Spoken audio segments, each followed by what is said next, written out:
Ya estuvimos trabajando con Angular CLI e hicimos la instalación de Angular 5. Ahora vamos a cargar el proyecto dentro de un editor de código para empezar a trabajar y empezar a ver cosas a nivel de código. Yo voy a utilizar Sublime Text porque es el editor de código que yo prefiero, pero tú puedes elegir cualquier otro editor de código, ¿de acuerdo? Esto no es algo estricto porque con cualquier editor de código, con cualquier entorno de desarrollo, tú vas a poder programar con JavaScript y con Angular. Vale, entonces vamos a importar la carpeta del proyecto que creamos anteriormente con Angular CLI y la instalación de Angular 5. Vamos a darle a añadir folder to project y voy a buscar en mi sistema de archivos donde tengo mi instalación de Angular 5, mi proyecto de Angular 5. Lo tengo aquí, instalación de Angular 5, lo voy a abrir y aquí tengo todas las carpetas y directorios del proyecto de Angular, ¿de acuerdo? Tenemos el componente principal y lo tenemos todo.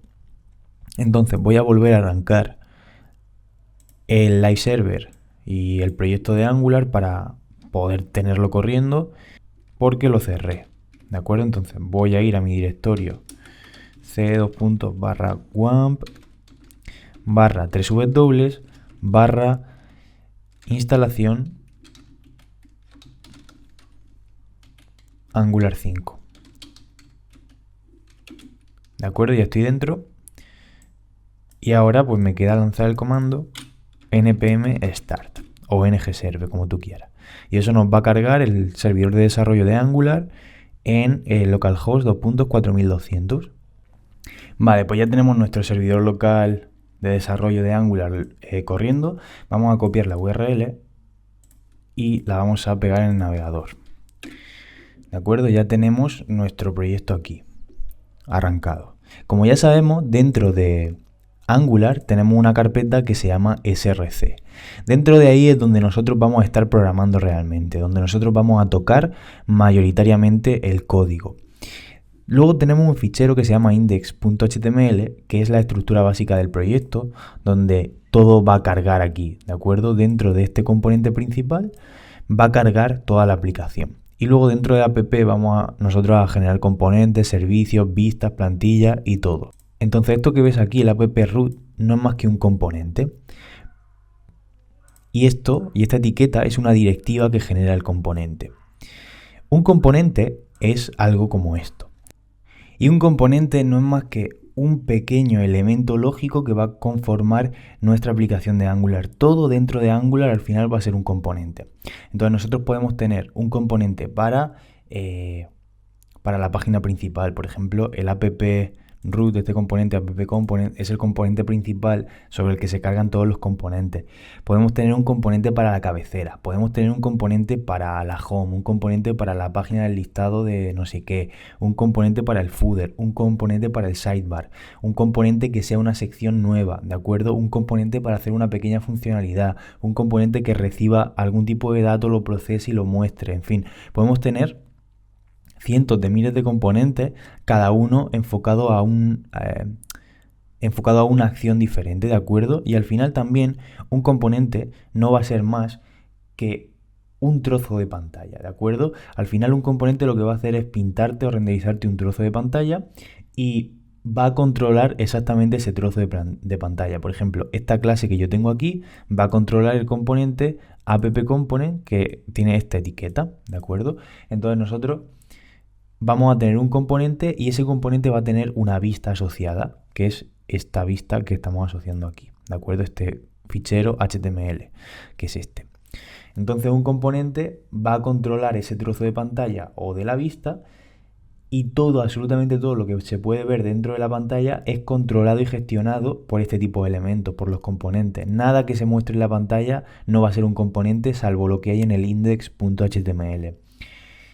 La lógica de un componente dentro de una clase en Angular es que da soporte a una vista, ¿de acuerdo? Da soporte a una vista, por ejemplo esta, interactuando con ella a través de una API con propiedades y métodos, es decir, pues el API de métodos que tiene la propia clase del componente y el propio Angular, ¿de acuerdo?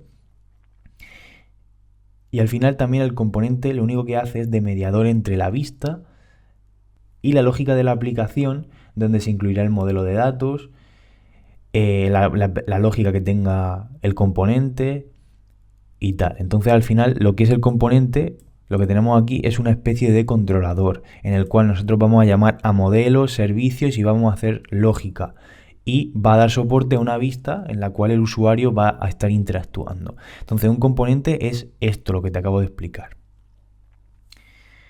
Luego, dentro de un componente, tenemos una template o vista en la cual es la que va a dar soporte a ese componente, ¿de acuerdo? Nos va a permitir el propio componente tener una vista asociada en la cual yo voy a tener pues un HTML y voy a tener una interacción con esa vista en la cual yo puedo utilizar binding de datos, puedo mostrar cosas, puedo manipular cosas, puedo hacer bucles con diferentes directivas y tal.